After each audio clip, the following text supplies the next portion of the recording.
Upcoming Bangla চ্যানেলে আপনাদের সকলকে স্বাগত জানাই।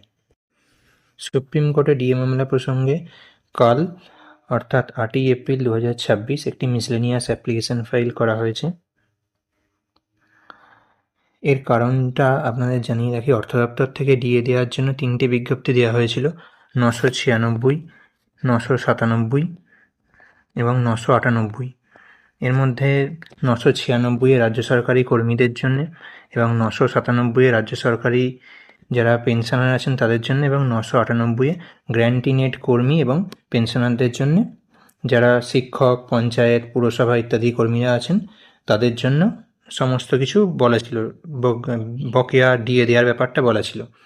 এখন সবথেকে আশ্চর্যের বিষয় হলো 996 এবং 997 বিজ্ঞপ্তিতে মহার্ঘ ভাতার বিষয়টি স্পষ্টভাবে উল্লেখ থাকলেও 998 ক্ষেত্রে কোনো স্পষ্ট নির্দেশ ছিল না।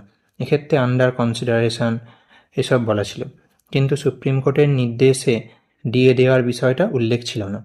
সেটার জন্যই এই মিসলেনিয়াস অ্যাপ্লিকেশানটা করা হয়েছে। দেখতেই পাচ্ছেন এর স্ট্যাটাস এখন পেন্ডিং আছে। এখানে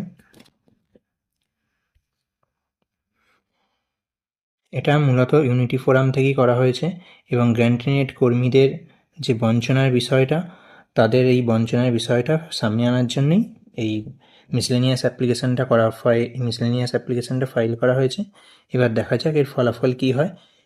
ওই বিপুল সংখ্যক গ্র্যান্টিনেট কর্মচারী যারা আছেন তারা বকেয়া মহার্ঘ ভাতা কবে পান সেই বিষয়টাই আমাদের এখন নজরে রাখতে হবে। এই ফাইলটা করেছেন দেখুন বিপুল কুমার, এবং এখানে আপনারা টাইমও দেখতে পাচ্ছেন 8/4/2026 2:55 PM। এই খবরটাই আপনাদেরকে জানিয়ে রাখলাম।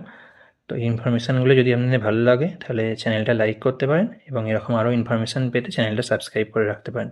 ধন্যবাদ, ভালো থাকবেন, দেখা হচ্ছে পরের ভিডিওতে।